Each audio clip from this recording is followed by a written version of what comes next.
It's a great honor for me to introduce on stage Mr. Nicolò Borghi. Please.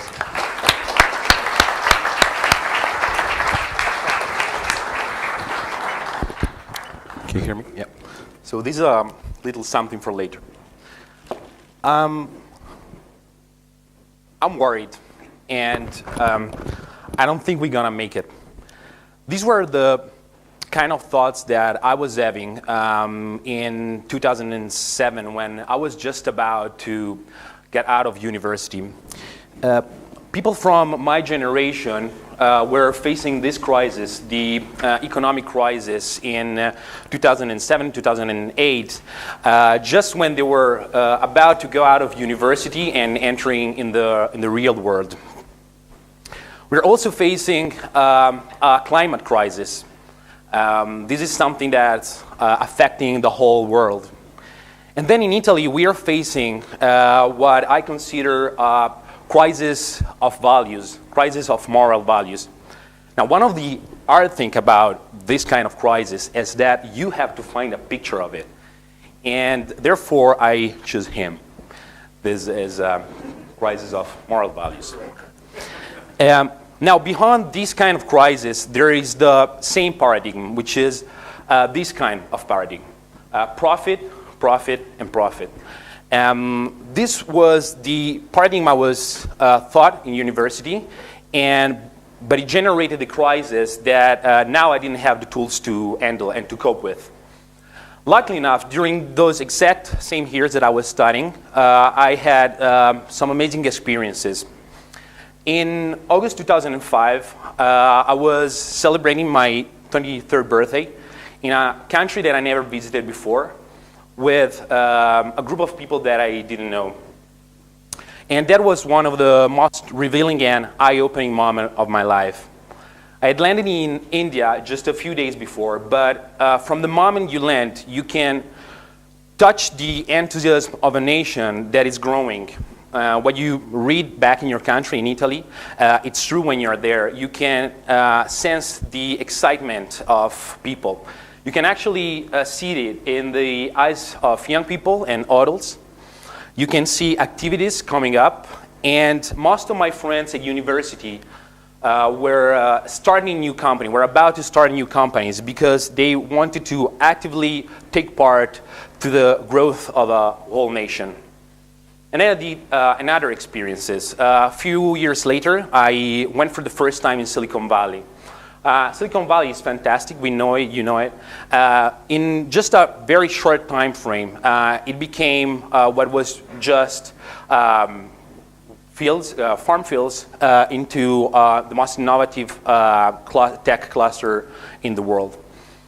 And then you came back to Italy. And when you have these kind of experiences and you come back to Italy, the first thing you want to do is just to quit, to go abroad, because you don't see real role models in your country. However, at some point, something started to change. As I was reflecting and I was reading back through history into numbers, I saw that to find role models, we didn't have to look too far because we had role models in our houses. People like my grandfather, who was an entrepreneur, but I prefer to call him a start-upper. These were the people that in just a few years completely changed the country. These were entrepreneurs. This is a definition that it's general. It can be applied to entrepreneurs all over the world, but I think it's perfect for Italy. People that do more than anyone thinks possible with less than anyone thinks possible. In 1951, 40% of our working population were still farmers. They were in the fields working. But in 1961, the GDP of our country was growing at almost 8%. These numbers are phenomenal. These numbers are impressive. They were numbers that we achieved thanks to our grandfathers. And so I think that we have today be more like our grandfathers. We have to come back and speak with them because they had a true sense of what entrepreneurship, creativity, genius is. Now, for someone like me who is in love with startups, you might think that I'm inspired by products like a revolutionary piece of software or an iPhone. Instead, I think I get inspiration from something really different. This is what inspired me the most. Now, some of you may think this is just a blend of hazelnuts and milk. Well, I see this as a blend of creativity, genius, and design. You know, 15 years from now, no one will use an iPhone. But 15 years from now, or even 50 years from now, people in the world will still buy a product invented by an Italian man more than 100 years before. And by the way, just like the iPhone, this product can have so many applications. But can we still do products like that? Author and TED talker Dan Pink wrote a fantastic book a few years ago called A Whole New Mind. In it, he was explaining the skills that we have to have in order to face the next economy. These skills are skills that can be replicated, automated, or outsourced. Skills that are coming from our right brain instead of our left brain. These are skills like sense of design, sense of aesthetics, which means moving from functionality to engage the senses. These are skills like storytelling, which means adding narrative to your product and services in order to add more humanity to your same product. Or these are skills like humor, which means adding lightness and lighthearted to your product. Now, he wrote that book for everyone, but I think these are the exact same skills that are in our DNA, in the DNA of our country, of our people. If we are living in a time of crisis, and if every crisis has opportunities, then we are living in fantastic times.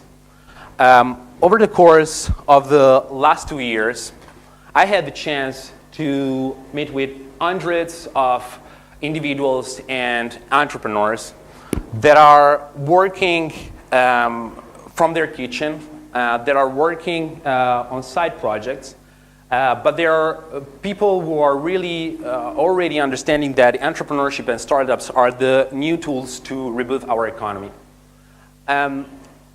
These are people that, this is the place I started, and this is a place where people get together to collaborate with each other in order to bootstrap their company and their startups.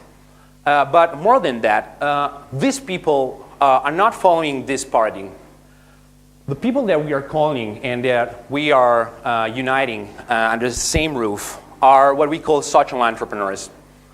People whose paradigm is people, planet, and profit.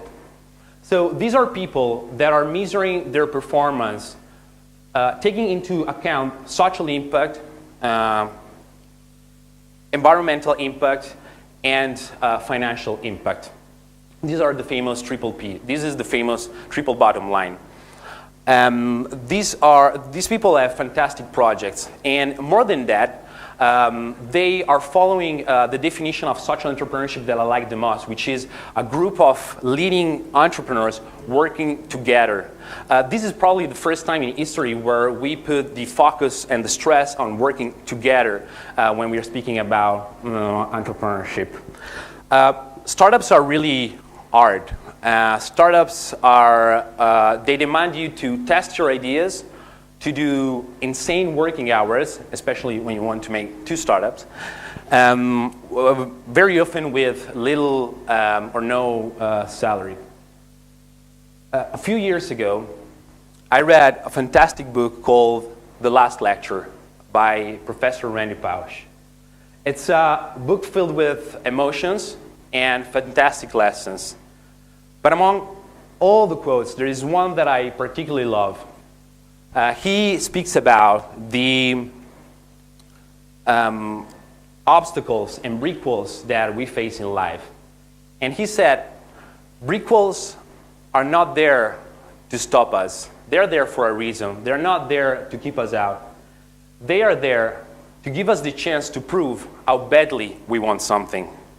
They are there to keep out the other people. It's a quote that I love and that we are repeating every day and we keep in mind every day in our job. This is a picture I took last summer.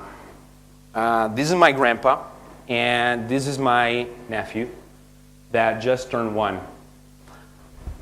I see the role of my generation as the one that has to speak with my grandparent and to take down the brick walls for the next generation.